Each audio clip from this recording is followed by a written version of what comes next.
한국의 교육 철학은 공동체 의식에 깊이 뿌리를 두고 있습니다. 이는 한국 사회의 주요 가치 중 하나인 우리와 함께라는 개념에서 비롯되었는데요. 이 때문에 외국에서도 일부러 한국의 교육기관을 찾는 외국인 학부모들이 많아지고 있는 추세라고 합니다. 오늘 소개해드릴 사연은 딸이 캐나다 유치원에서 불합리하게 쫓겨났던 캐나다 여성의 경험담입니다. 그녀는 어쩔 수 없이 주변에 있던 한인 유치원으로 딸을 보낼 수밖에 없었다고 합니다. 그런데 한인 유치원으로 옮긴 후 딸에게는 큰 변화가 있었다고 하는데요. 과연 그들에게는 무슨 일이 있었던 걸까요? 안녕하세요. 초등학교 1학년 딸 글로리아를 두고 있는 줄리예요. 저희 가족은 캐나다에서 살고 있어요. 제가 태어난 나라는 캐나다이지만 글로리아는 한국인이 운영하는 초등학교에 들어가 한국의 정서를 배우고 있답니다. 아이가 따뜻한 정서로 자라는 걸 원했는데 다행히 캐나다의 한국의 운영 방침을 따르는 초등학교가 있다는 걸 알게 되었고 조금의 망설임도 없이 글로리아를 보내게 되었죠. 물론 처음부터 이렇게 한국에 관심이 있거나 호의적이었던 건 아니에요. 전 캐나다인으로 대부분의 캐나다인이 그런 것처럼 캐나다 이외에 다른 나라에 큰 관심이 없었거든요. 그게 얼마나 무식한 일인지 아이를 키우면서 나중에 알게 되었지만 그전까진 다른 나라를 알지 못해도 사는데 큰 지장이 없으니 알려고 하지 않았다는 게 더 맞을 것 같습니다. 하지만 글로리아가 퇴원하고 유치원에 들어가면서 모든 관심이 바뀌었어요. 좀 더 안전한 환경을 원했고 따뜻한 친구들이 있는 곳이면 좋겠다는 생각이 들었기 때문이죠. 그건 글로리아가 다른 아이들에 비해 조금 특별하기 때문일 것 같아요. 글로리아는 금색의 모발을 가지고 있거든요. 캐나다인을 떠올리면 유독 하얀색 피부에 노란 금빛 머리가 떠오를 것 같아요. 맞아요. 글로리아는 그런 피부와 머리색을 가졌는데 문제는 캐나다 내에서도 글로리아처럼 밝은 색상과 선명한 색을 가진 캐나다에는 생각보다 드물다는 점입니다. 그건 캐나다 영화나 드라마를 보더라도 너무 분명하게 알 수 있는 사실이에요. 전부 캐나다인이 나오는 TV 드라마에도 정말 금발이 나오는 경우는 거의 없기 때문이죠. 처음엔 그런 글로리아가 태어났다는 것 자체가 너무 신기했고 커갈수록 인형 같은 외모를 자랑했기에 저의 자부심이 들기도 했죠. 특별하게 강조를 한 건 아니지만 특이하게 별난 모발 책상 때문에 스트레스를 받기 시작한 건 유치원에 입학하고 난 이후였습니다. 그전에는 저와 보내는 시간이 많아 다른 친구들과 어울리는 시간이 크게 없었어요. 어른들의 경우 금색의 모발이 저처럼 예쁘게 보이는 것 같았죠. 어딜 가도 예쁘다는 말을 들었고 그 말이 엄마로서 듣기 좋았던 것도 사실이거든요. 하지만 유치원에 들어간 이후 아침에 단정하게 묶었던 머리가 흐트러지는 날들이 많았어요. 어느 날은 헝클어진 정도를 넘어뜯긴 듯한 흔적이 보이기도 했죠. 무슨 일이냐고 물을 때마다 글로리아는 웃으며 친구들이 자기 머리를 신기하게 생각한다며 별일 아니라고 말했어요. 친구들이 정말 금색을 칠한 게 아니냐며 만져보고 싶다고 물었고 그러라는 말에 손을 비비며 양머리를 흐트려 놓았다는 소리를 들어야 했죠. 처음 몇 번은 그러려니 하고 넘기던 글로리아도 반복되는 유치원 친구들의 관심에 지쳐가는 것 같았습니다. 처음 한 주는 그럴 수 있다고 생각했지만 한 달이 지나도록 매일 보는데 정말 염색한 머리가 아니냐며 묻고 만지라는 허락을 하지 않았는데 머리를 흐트려 놓는 행동들로 인해 머리를 짧게 자르고 싶다는 말을 할 정도였으니까요. 전 도무지 안 되겠다는 생각에 유치원에 전화를 걸었습니다. 글로리와 머리색에 대한 관심이 도가 지나쳐 아이가 스트레스를 받고 있기에 중재해 줄 것을 요청하고 싶었죠. 입학한 지 2달이 넘어가는데 선생님은 글로리아가 반 친구들에게 괴롭힘을 당하고 있다는 걸 전혀 눈치채지 못한 것 같았어요. 그런 일이 있는 줄 몰랐다는 말을 하고 글로리아 머리 색상이 다른 친구들보다 밝고 선명해 장난감처럼 예뻐 보였다는 말로 무마하길 원했죠. 전 글로리아 주변에서 머리를 매일 만지며 흐트려 놓는다는 몇몇 아이들의 이름을 알려주고 가까이 오지 못하도록 부탁드린다는 말로 전화를 끊었습니다. 그리고 다음 날 단정하게 묶은 머리로 갔던 글로리아는 여전히 흐트려진 머리를 한 채 유치원 버스에서 내렸는데 웬일인지 곧 울 것 같은 표정으로 저를 보더니 달려왔죠. 전 선생님의 중재도 효과가 없었다는 걸 직감했고 어떤 말로 글로리아를 위로해야 할지 생각하고 있는데 글로리아가 전혀 예상하지 못한 이야기를 저에게 전해주었습니다. 글로리아는 울면서 왜 선생님에게 말했냐고 묻더니 유치원에 있었던 일들을 엄마에게 모두 말해서 혼났다며 억울한 듯 울기 시작했죠. 그 말을 듣는데 황당하면서도 유치원 선생님들에 대해 화가 났어요. 아이에게 대체 어떤 식으로 이야기했길래 엄마 때문에 혼났다는 말을 할 수 있을까요? 전 글로리아에게 미안한 생각도 들고 이렇게 아이가 스트레스 받을 정도로 괴롭힘을 당하는데 방관하는 유치원 선생님들에게 크게 실망해 어떻게 조치를 취하는 게 맞는지 방법을 찾고 싶었습니다. 그렇게 며칠이 지났을 무렵 유치원 하원 시간이 아닌데 전화가 걸려왔어요. 글로리아가 친구들과 싸움이 나서 제가 와야 할 것 같다는 내용이었죠. 급하게 유치원에 도착하니 글로리아는 머리가 풀린 채 한쪽이 눈에 띄게 뜯겨 있었어요. 아직 화가 풀리지 않은 듯 씩씩거리고 있었는데 반대편엔 동양인 아이가 진정이 안 되었는지 울고 있었고 그 옆에는 그 아이의 아빠, 엄마로 보이는 사람들이 앉아 있더군요. 제가 도착하자 유치원 선생님은 글로리아가 동양인 친구를 밀어 넘어뜨려 무릎이 까지고 너무 울어 부모님을 부르게 되었다는 상황을 설명해 주었습니다. 그 동양인 친구는 베트남 아이였는데 평소 글로리아가 말하는 아이라는 걸 직감할 수 있었죠.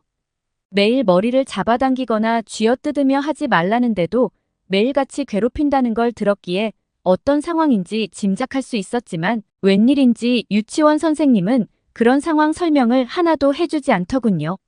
제가 글로리아에게 다가가자 글로리아는 큰 소리로 자기는 잘못이 없다고 말했어요. 전 그 말의 의미를 알고 있기에 엄마도 널 믿는다는 말로 아이 마음이 조금이라도 풀어지길 바랐죠.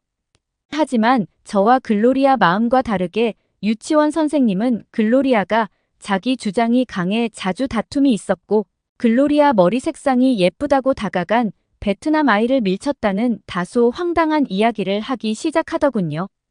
베트남 아이가 잘못한 게 아니라 오히려 글로리아가 민감하게 받아들이고 문제를 일으켰다고 말했습니다. 그러면서 앞으로 이런 문제가 또 발생하면 가만히 있지 않는다는 으름장을 놓더군요. 베트남 아이의 부모가 있는 앞에서 다시 문제를 일으키지 않는다는 서약을 하던가 아니면 유치원을 그만두라는 말을 듣게 되었습니다. 전 상황에 대해 제대로 인지한 게 맞냐고 유치원 선생님께 여러 번 항의했지만 유치원 선생님은 베트남 부부 편에서 이야기할 뿐 저나 글로리아의 말을 전혀 듣지 않았어요. 결국 아무 말도 통하지 않는다는 걸 인지하고 글로리아가 유치원을 그만두겠다는 말을 하고 나올 수밖에 없었죠.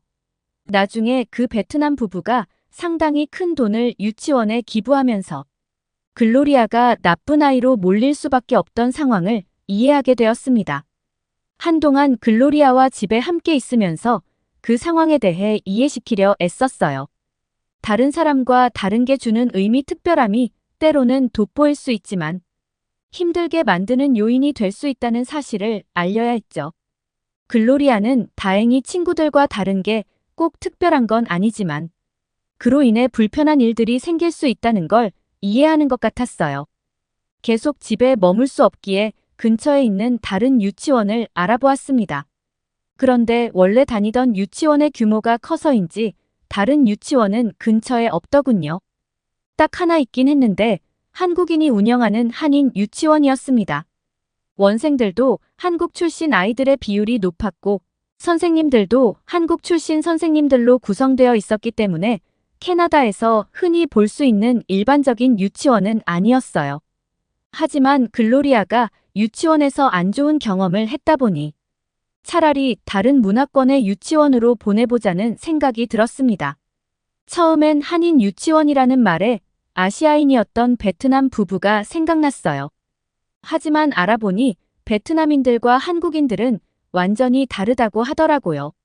주변 지인들이 유독 한국인들에 대한 칭찬을 많이 하기도 했고요. 그리고 한인의 비율이 더 높다는 점에서 어설픈 캐나다인들이나 불특정, 다수의 외국인들이 다니는 유치원보다 훨씬 나을 수도 있겠다는 생각이 들었습니다. 그래서 글로리아를 한인 유치원으로 보내게 되었어요. 처음 한인 유치원에 갔던 날 글로리아는 상당히 긴장한 것 같았죠. 유치원 입구까지 데려다 주었는데 제 눈에도 검은 머리에 주황빛 피부를 가진 아이들 사이에서 유독 하얀 피부에 금색 모발을 가진 글로리아가 눈에 띄었거든요. 그래서 글로리아가 수업을 시작하는 모습까지 지켜보다 집으로 돌아왔는데 글로리아가 하원의 집으로 올 때까지 머리가 뜯겨오지 않을까 조마조마한 시간을 보냈죠. 글로리아가 하원한 후 가장 먼저 한 말은 유치원에 또 가고 싶다는 말이었습니다. 전 그 말에 상당히 많은 말들이 함축되어 있다는 걸 느꼈고 글로리아에게 오늘 하루가 어땠는지 더 자세하게 이야기해달라고 조르기 시작했죠. 글로리아는 한인 친구들이 자신의 머리 색상이 정말 예쁘다고 칭찬해 주었다는 말을 하기 시작했습니다. 전과 다르게 만져본다는 친구도 없고 정말 내 머리 색상이냐고 묻는 친구도 없다고 전했죠.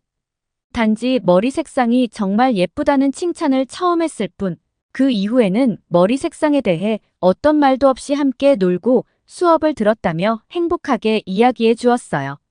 그리고 다음날 아침에 눈을 뜨자마자 유치원에 가겠다고 유치원복을 입고 가방을 매는 걸 말리느라 혼났습니다. 유치원 문이 열려면 이 시간이나 더 기다려야 하는데 너무 이른 시간에 유치원에 가고 싶다고 했기 때문이죠. 선생님이 자신을 사랑스럽게 바라보는 눈빛도 좋고 친구들과 오늘 어떤 놀이를 하며 놀지 상상만 해도 너무 즐겁다고 빨리 가고 싶다는 말을 하는데 저 역시 기분이 좋더군요. 전과 다르게 한인 유치원에 다닌 후 에밀리라는 말이 많아졌는데 그날 배운 것들을 저에게 자랑하기 바빴죠. 전에 다니던 유치원은 아이들의 자율성을 키운다는 교육 방침으로 아침에 등원에 하원할 때까지 자신이 하루 동안 시간을 보낼 놀이를 계획하고 그대로 실천하는 게 주된 일과였어요. 그래서 아이들끼리 부딪히는 시간들이 많았고 선생님은 자신의 자리에만 앉아 있으니 글로리아처럼 괴롭힘을 받는 아이들은 항상 괴롭힘의 대상이 될 수밖에 없었죠. 하지만 한인 유치원은 다르더군요. 등교한 시간 동안 아이들이 시간을 채우는 게 아니었어요. 정해진 일과는 한인 유치원 교육 방침에 따라 선생님들이 짰는데 기본적인 알파벳을 배우거나 숫자로 덧셈, 뺄셈을 하는 것부터 기초적인 과학 원리를 놀이로 배우는 등 알차게 보내는 것 같았죠. 특히 글로리아는 방과 후 태권도 수업을 좋아했어요. 전에 다니던 유치원과 다르게 하는 유치원은 정규 수업이 끝난 후 신청하는 아이들에 한하여 추가적인 수업을 더 들을 수 있었는데요. 다양한 수업 중 글로리아가 관심을 보인 건 태권도 수업이었어요. 하얀색 도복을 입고 발차기를 하는 게 멋져 보인다며 초등학교에 가 베트남 아이를 다시 만나면 근처에 얼씬도 못하게 발로 뻥 차주고 싶다는 말을 할 정도였죠. 베트남 아이와 일이 기억에 남을 정도로 큰 상처였다는 게 가슴 아팠지만 그 상처를 아무렇지 않게 이야기하고 다시 마주할 용기가 생기게 해준 한인 유치원으로 한국에 대한 좋은 이미지가 생기기 시작했습니다. 그래서 유치원을 졸업할 때까지 글로리아는 한인 유치원에 계속 다니게 되었는데요. 뭘 하나 하더라도 대충 하는 법이 없던 한인 유치원에 대한 기억들은 항상 좋은 추억으로 남아 있습니다. 아이들에게 체험을 시키더라도 넓은 강당에서 전문 선생님을 초청해 배우는 시간들이 많았어요. 클라이밍, 인라인, 스테이트, 점핑 기구 위에서 댄스 스포츠를 추는 등 아이들이 다양한 방면에서 경험을 늘릴 수 있도록 수업이 구성되었죠. 글로리아는 한인 유치원에 다니면서 단 한 번도 자신의 금발로 인해 괴롭힘을 당하거나 필요 이상 주목을 받아 스트레스를 받는 일이 없었어요. 오히려 특별하게 느껴져 부담스러웠던 자신의 금발을 사랑하게 될 정도로 자신감이 더 커졌죠. 글로리아는 유치원을 졸업할 무렵 피아노를 곧잘 칠 수 있을 정도로 실력이 향상했는데 모두가 피아노를 배울 수 있도록 유치원 내 음악실을 별도로 둔 덕분이었어요. 한인 유치원에 입학한 순간부터 꾸준히 배웠기 때문에 졸업한 후 7살쯤 되면 대부분 피아노를 곧잘 칠 수 있게 되고 글로리아도 예외는 아니었죠. 산인 유치원이지만 대부분 교포 자녀들이 많은 만큼 한국어가 별도의 교과 과정으로 있었는데요. 한국어 시간은 아이들에게 늘 인기 만점이었어요.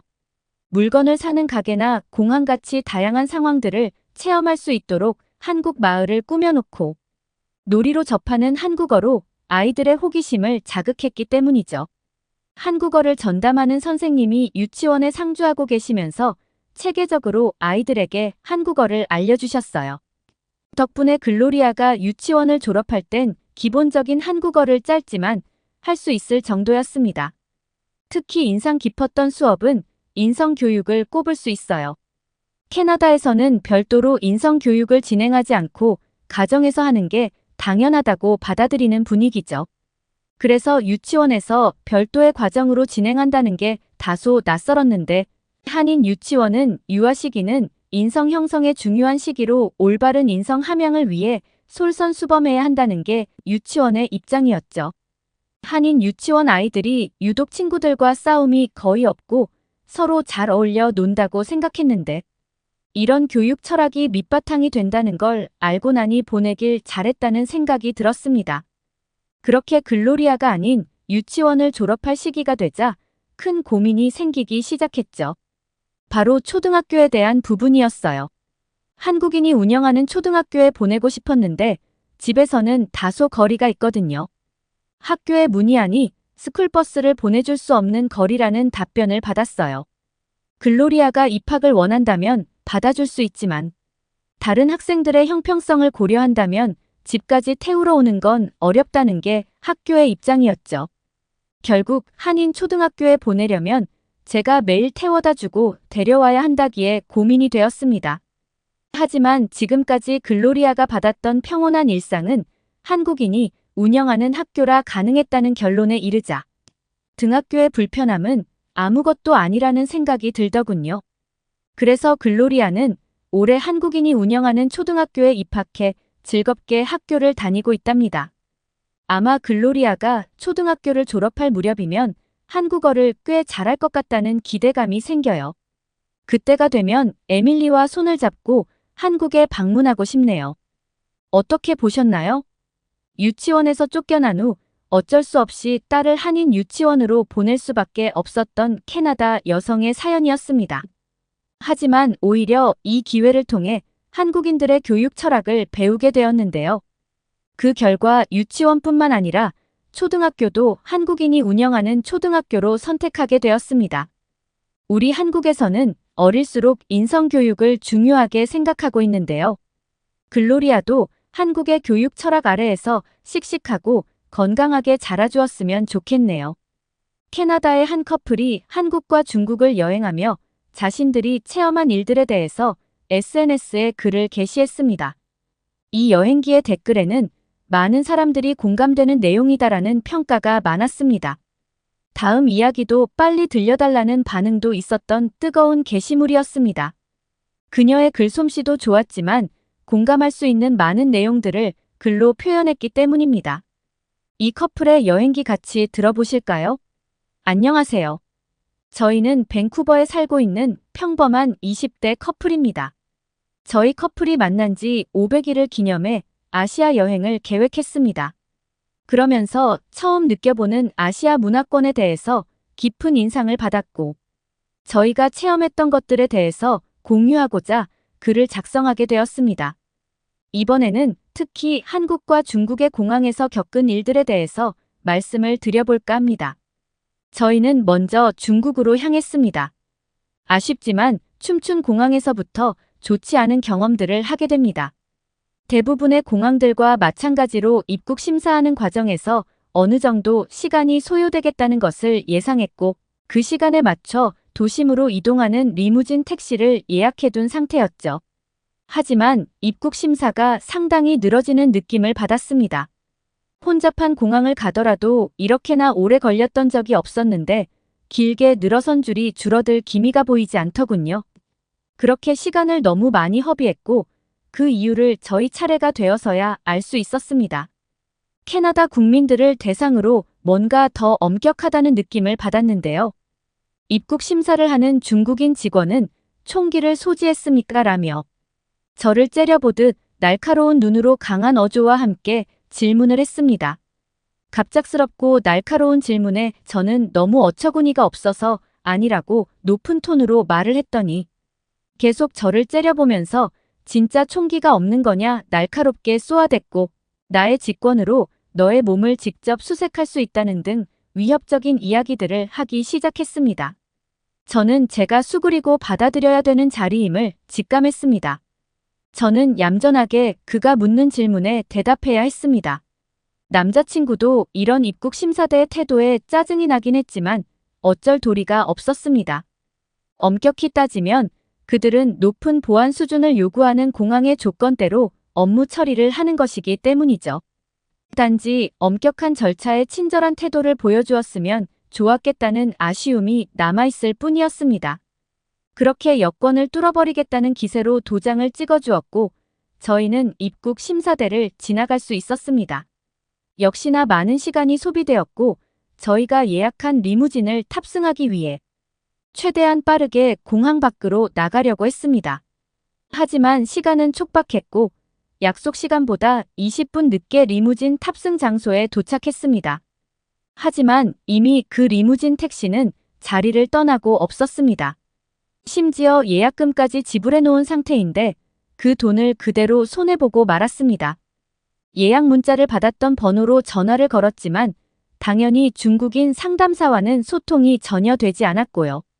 큰 돈은 아니지만 예약금까지 걸어야 했던 리무진 택시가 이렇게나 성의 없게 손님을 버리다니요. 있을 수 없는 일 아닌가 생각했습니다.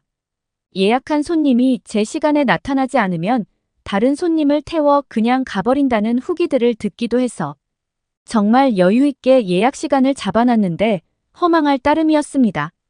심지어 식사도 하지 못한 채 급하게 나왔고 입국 심사대에서 많은 시간을 소비한 게 화가 나기도 했습니다. 바로 다른 일반 택시를 타고 시내로 갈까 했지만 여기 공항에서 그냥 끼니를 해결하고 여유있게 시내로 향해야겠다고 생각했습니다. 그렇게 다시 공항으로 들어와 식사를 하기 위해 공항 내 여기저기를 둘러보기 시작했습니다. 큰 규모의 공항 밖에 많은 음식점들이 입점해 있었습니다. 하지만 저희를 반겨주는 식당은 한 곳도 없다라는 느낌을 받았습니다. 왜냐하면 영어는 찾아볼 수 없었고 전부 다 중국어로 된 식당. 간판에 식당 앞에 비치해둔 메뉴판들도 전부 다 한자로 되어 있었습니다. 구글 번역기를 통해서 음식 그림 옆에 있는 글자들을 입력하고 해석해야 하는 번거로운 절차가 있었습니다. 그렇게 해서 겨우 식사를 마칠 수 있었습니다. 그리고 매장 직원들은 영어에 매우 서툴렀습니다. 계산대에서 계산을 하려고 현금을 냈더니 점원의 표정이 좋지 않았습니다.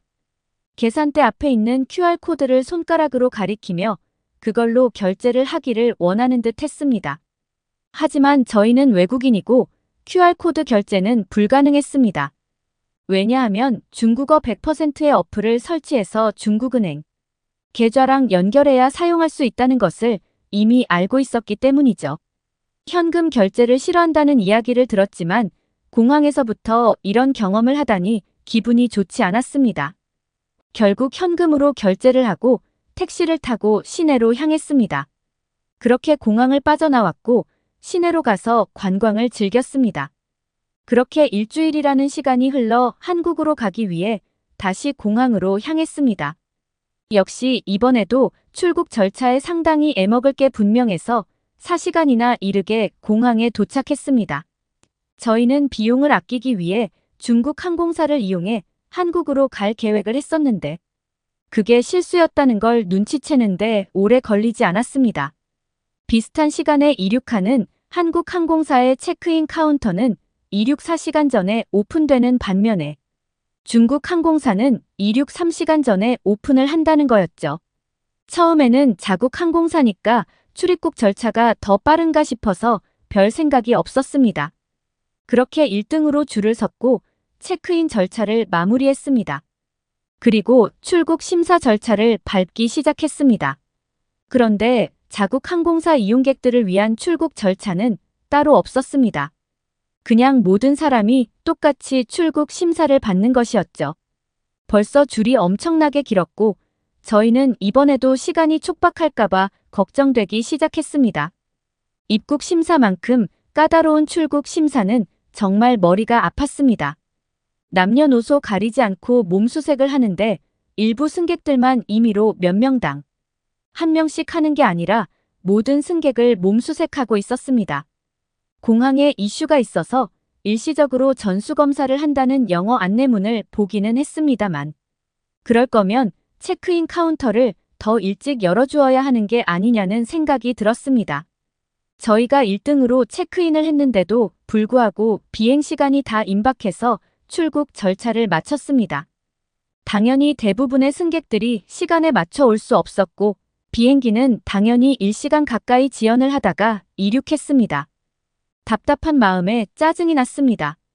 중국에서 안 그래도 나쁜 경험들이 많았는데 다시는 오고 싶지 않았고 지금 가는 한국도 같은 아시아 국가이고 문화가 다르다는 이야기는 들었지만 같은 동양권 문화가 달라봐야 얼마나 다르겠냐는 생각에 기대를 전혀 하지 않고 한국으로 향했습니다. 한국에서도 일주일 여행 계획을 잡아놨는데 너무 길게 일정을 잡아놓은 것 같아서 후회하고 있었습니다. 한국에 도착해서 저희는 입국 심사대로 걸어가고 있었습니다. 굉장히 길고 넓고 높은 웅장한 복도를 걸어가고 있었죠. 그 복도 옆에는 한국스러움을 나타내는 아름다운 조형물들이 많이 놓여져 있었습니다. 단순히 비행기에 내려 입국 심사를 하러 가는 평범한 복도인데 한국의 공항은 첫인상부터 좋았습니다. 입국 심사대에 줄을 섰습니다. 상당히 많은 사람들이 일시적으로 몰려줄이 굉장히 길어졌습니다. 그랬더니 20여 개가 넘는 입국 심사대에 하나씩 불이 켜지더니 모든 입국 심사대에 직원들이 한 명씩 들어왔습니다. 대기자들이 많아지면 곧바로 즉각 그에 맞게 대응하는 시스템을 갖춘 듯 했습니다. 굉장히 길었던 줄에 1시간이 넘게 걸릴 것이라 예상했던 입국 심사가 생각보다 금방 끝났습니다. 입국 절차도 굉장히 간소했고 한국의 직원들은 웃는 얼굴로 인사를 해주더군요. 날카롭게 째려보던 중국인 남자의 얼굴이 떠오르며 대비되었습니다. 자신의 나라에 여행 온 여행객에게 왜 이렇게 불쾌한 인상을 심어주었는지 지금도 이해할 수가 없습니다. 그런 의문은 이제 기억에서 잊어야겠습니다. 입국 심사를 마치고 수화물을 받아가기 위해 앞으로 이동했습니다. 수화물을 찾아가는 곳도 상당히 쾌적하고 넓었습니다. 전광판으로 실시간 현황을 알려주며 처음 온 사람도 혼란을 갖지 않게 배려를 해준다는 느낌을 받았습니다. 입국 심사가 얼마나 빨랐으면 수화물이 미리 나와 있지 않았습니다. 사람들이 수화물을 기다리는 현상까지 생겼습니다. 불만을 말씀드리는 게 아니라 정말 칭찬해야 될 부분이라고 생각합니다. 공항에서는 수화물을 도둑 맞는 사건이 심심치 않게 발생하는데 이렇게 사람들이 미리 입국 심사를 마치고 자신의 가방이 나오기를 기다리고 있으면 도둑 맞을 일도 없을 테니까요. 한국 공항의 쾌적하고 빠른 절차에 감탄하며 어느새 공항 밖으로 나왔습니다. 그리고 일주일 동안 정말 신나는 여행을 하고 캐나다로 돌아갈 날이 되었습니다. 중국에서와는 다르게 아쉬움이 가득했습니다. 멋진 인천대교를 건너며 인천공항으로 가고 있었습니다. 다른 사람들은 인천대교를 보면서 마지막까지도 관광하는 기분으로 공항에 간다는데 저와 남자친구는 혹시나 중국 공항에서 같이 비행기를 탑승하는데 애먹을까. 바주머니에 여권이 있는지 여권을 내라고 하면 어느 주머니에 꺼내서 줘야 하는지도 시뮬레이션을 하면서 공항으로 가고 있었습니다. 사실 인천공항에서 그렇게까지 혼란을 겪지 않을 거라는 생각을 했지만 한번 아찔한 경험을 했던 저희라서 불안한 마음이 커졌던 것 같습니다. 중국 공항에서 출국 심사에 상당히 애먹었던 기억이 있어서 이번에도 4시간 일찍 공항에 도착했습니다.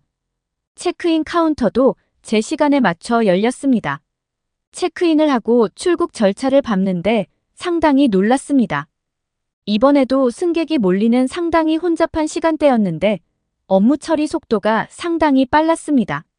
저를 차별적인 발언을 하는 사람이라고 말하실 수도 있지만 어떤 나라 사람들과는 다르게 한 번도 새치기 하는 사람을 볼 수 없었습니다. 사실 중국에서는 어디 어느 곳에 가든지 쇠채기를 하는 사람들이 너무나 많아서 정직하게 줄을 서는 사람들만 손해보는 구조였습니다. 차마 양심상 새치기를 할 수 없어서 기다렸던 저희만 손해를 크게 봤었죠. 하지만 여기는 명확히 그 나라와는 다르게 모든 사람들이 모범적이었습니다. 성숙한 북유럽 사회를 보는 듯했죠. 그리고 출국 보안 절차를 받으면서 한국 공항의 직원은 저와 남자친구가 일행인 것을 알고 같이 검사를 받을 수 있게 안내해 주었습니다. 역시나 그 나라와 같이 일행이든 아니든 떨어뜨려서 검사를 받게 하지 않았습니다. 사실 이게 너무나 당연한 건데 일주일 전 끔찍한 경험이 있어서 그런지 참으로 감사하다는 생각이 들었습니다. 출국 수속을 너무나 빠르게 마쳤고 그 때문에 저희는 탑승 게이트 부근에서 3시간 동안 시간을 보내야 했습니다.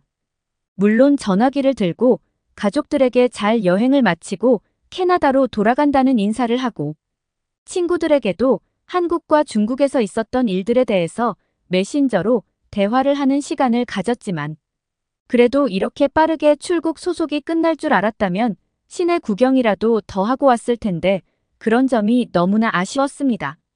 한국 여행 경험이 있던 친구들은 공항에 왜 이렇게 빨리 갔냐며 의문을 품기도 했습니다.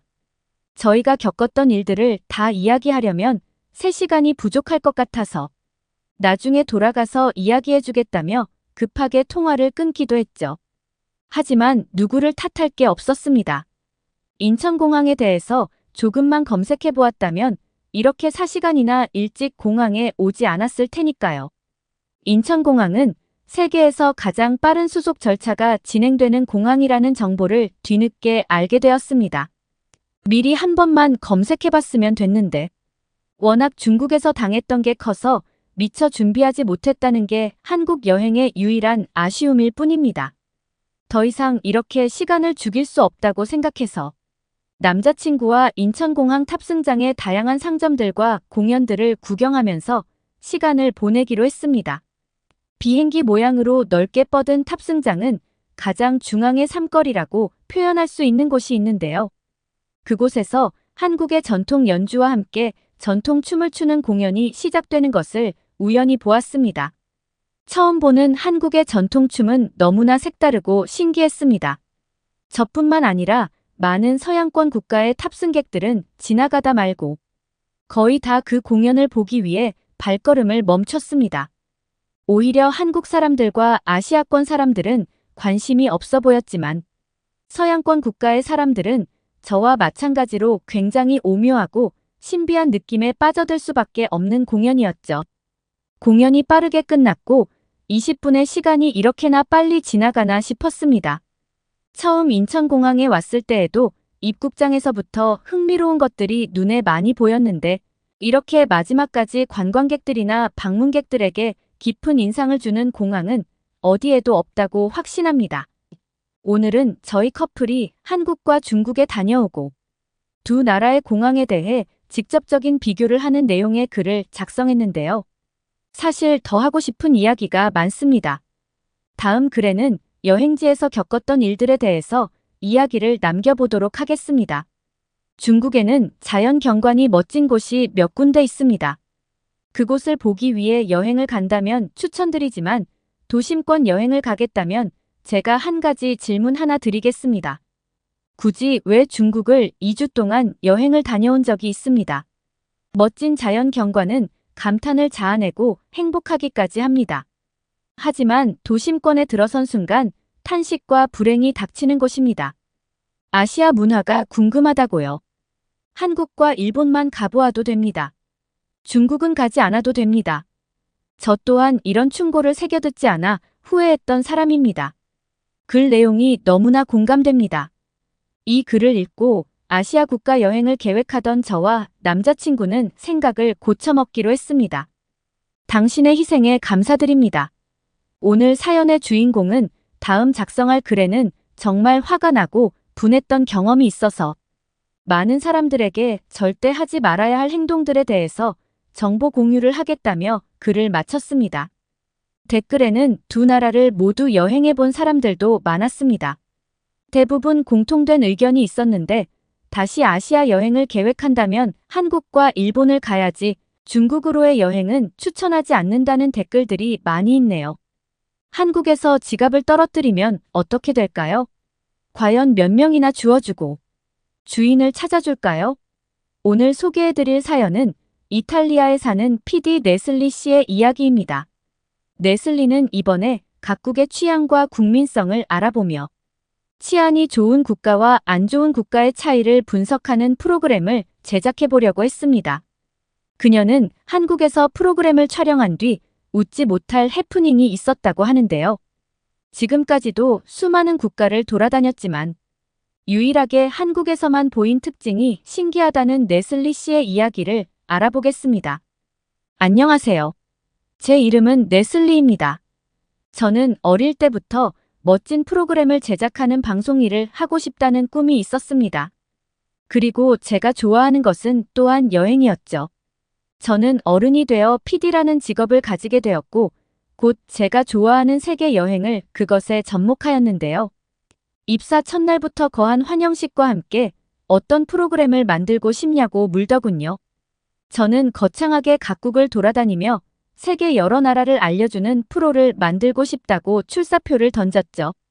선배들은 해외로 나가서 촬영하는 것이 제작비가 얼마나 드는지 아냐며 타박 섞인 우려를 하며 저의 당첨 토부에 웃었지만 3년 뒤인 지금 저는 결국 그런 프로를 제작하게 됐어요.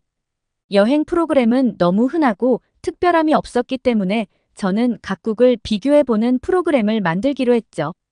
그때 이탈리아 내에서 치안에 대한 이슈가 있었고 그에 대한 경각심을 줘야 한다는 목소리가 있었기 때문에 우연히 치안을 비교해보는 프로그램을 만들게 되었어요.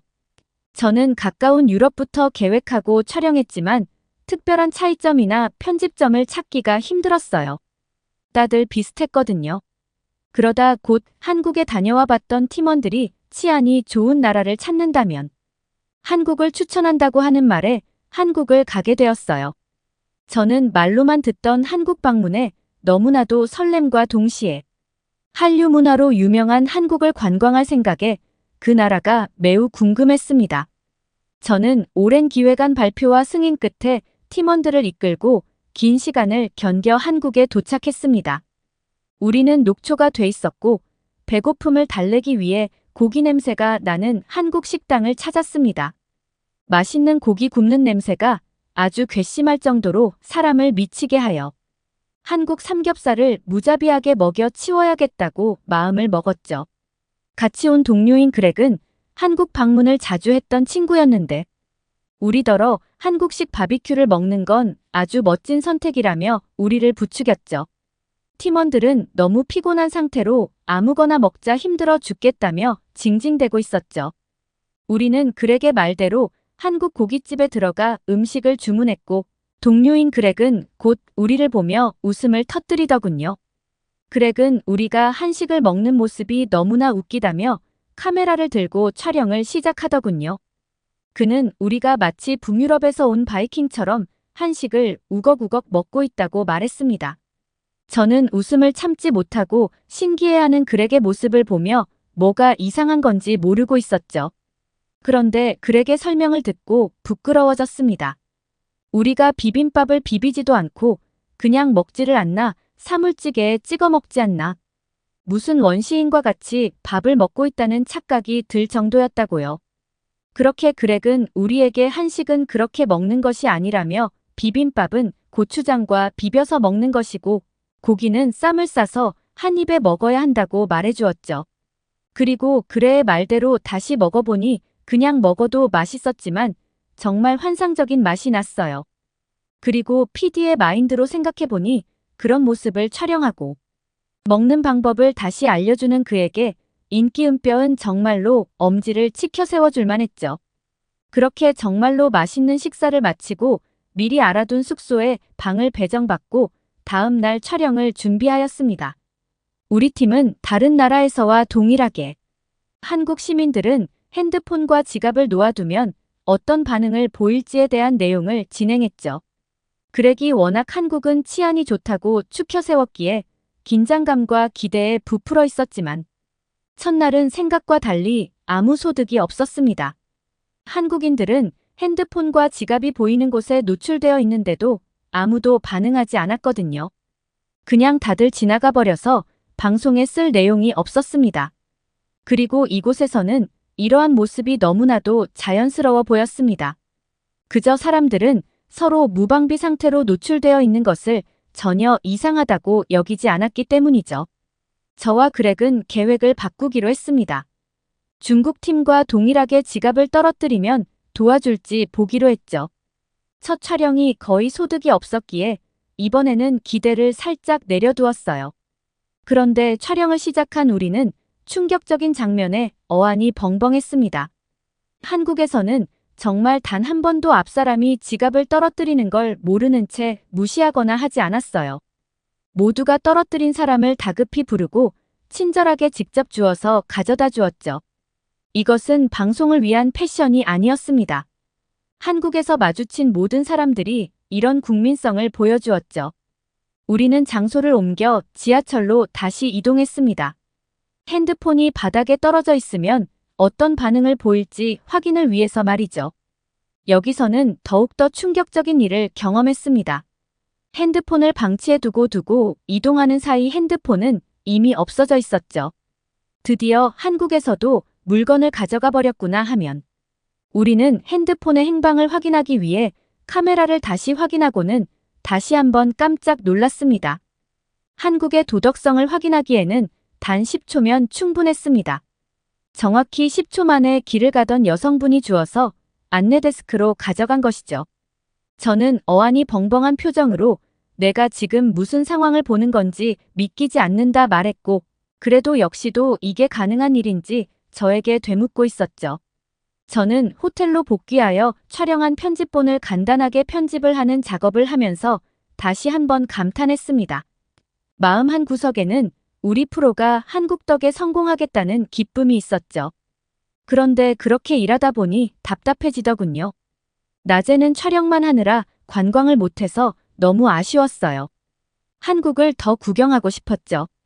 저처럼 몇몇 팀원들이 방에만 있어서 답답하다며 나가서 길거리를 걷고 싶지만 해가 떨어진 밤에 걸어다녀도 괜찮을지 걱정하고 있었습니다. 그 모습을 본 그렉은 괜찮아 여기는 한국이야라는 말과 함께 길거리를 가볍게 산책해보자고 말했습니다. 오밤중에 오래되어 보이는 한적한 길거리. 다른 나라라면 무서워 보일 수도 있는 길거리지만 우리는 이상하게 무섭다는 느낌보다 오히려 감성에 젖어 아무 말 없이 걷기만 했어요. 그리고 한국의 밤은 정말로 멋있었죠. 신호등에도 알록달록한 색상이 나오는 최첨단 시설들과 어디서든 볼 수 있는 버스 스크린 안내 시스템까지 특히 고층 빌딩들이 빽빽하게 들어서 있고 밤에도 건물들에 불이 켜져 있으며 도로에 차들이 만들어내는 야경은 정말로 서울이 세계적인 대도시라는 느낌을 강하게 받도록 해주었습니다. 한국을 잘 아는 그렉은 한국은 짧은 시간 만에 엄청난 발전을 이룬 나라라며 불과 몇십 년 전만 해도 풍경이 완전히 다르다고 설명해 주었어요. 그렇게 우리는 감상에 젖어 알 수 없는 이유로 얼굴에 미소를 품고 그냥 걷기만 했습니다. 그리고 다음 날 오후 우리는 급하게 이탈리아로 복귀하기 위해 다시 한번 인천공항을 찾았습니다. 그렇게 비행기를 기다리며 대기하던 도중 우리는 다시 한번 놀랄 수밖에 없었습니다. 옆자리 캐리어가 그냥 한참을 방치되어 있었기 때문이죠. 저는 호기심에 캐리어 근처로 가서 곁눈질로 쳐다봤고 그 자리에는 마지막까지 긴장의 끈을 놓지 못하는 장면이 있었습니다. 우리는 이탈리아에 도착하여 전 세계에서 촬영한 팀끼리 모여서 회의를 진행했습니다. 이탈리아와 두바이를 촬영한 PD들은 여기는 아직 너무 아쉬운 점이 많다며 길거리 촬영본을 공유했고 중국을 촬영했던 PD는 의기양양하게 중국은 우리가 생각했던 것과 다르게 치안이 훌륭하다며 총 10번의 촬영 끝에 3번 정도만 예상과 다른 행동을 하고 대부분의 사람들은 지갑을 분실했다는 걸 알려주었다고 말이죠. 곧이어 이번 방송의 메인 포커스를 중국으로 설정해도 충분할 것 같다고 말하였습니다. 마지막으로 메인 PD님은 한국에서는 무슨 일이 없었냐고 물어봤고 왠지 모르게 제 자신이 뭐라도 된 것처럼 기세등등하게 한국에서는 단 한 번도 사람들이 어긋난 행동을 하지 않았다고 말했습니다. PD들은 모두 자신이 편집한 영상들을 공유하며 다들 놀라워했습니다. 중국에서는 10번의 실험 결과 끝에 약 3번의 경우가 지갑을 돌려주지 않았고 이탈리아와 두바이의 경우 실제로 촬영 도중에 소매치기 장면이 나오고 있었죠. 그리고 마지막으로 우리가 촬영한 영상을 본 사람들은 매우 만족스러운 미소로 영상을 시청했습니다. 메인 PD님은 영상을 보고 저에게 질문했어요. 한국도 경찰이 길거리를 실시간으로 감시하는지 물어보았죠. 저는 한국 사람들은 경찰을 전혀 두려워하지 않고 신경 쓰지도 않는다고 말하였습니다. 그러자 메인 PD님은 CCTV가 사방에 깔려 있어서 그런 것이 아니냐고 물어봤죠. 그러자 자료를 조사하던 선배가 CCTV가 가장 많이 설치되어 있는 곳은 중국의 베이징이라고 대신 답변해 주었습니다.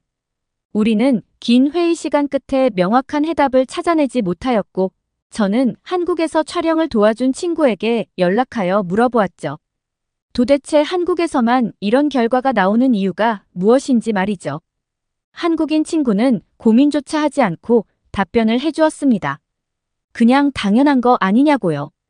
그리고 이런 한국에 대해 조사하다가 더 놀라운 뉴스를 발견했어요. 택시에 1억을 놓고 간 가방을 찾아준 기사님의 이야기, 이사하다가 발견된 전 주인의 현금 더미를 찾아줌 새 집, 주인의 이야기 등 한국에서는 남의 물건과 돈을 아무리 큰 금액이라도 찾아주는 훈훈한 뉴스들이 정말 많았습니다. 이번 촬영으로 한국에서 재미있는 일들과 감동받은 일들이 참 많은데요. 다음 휴가는 꼭 한국으로 가서 넉넉하게 관광하고 지내다 돌아오려고 합니다. 저는 또 PD의 마인드로 한국에서의 생활을 촬영하고 돌아올지도 모르겠네요. 이런 멋진 경험과 한국을 경험할 수 있게 해주셔서 감사해요. 오늘 사연은 여기까지입니다. 끝까지 시청해주셔서 감사합니다.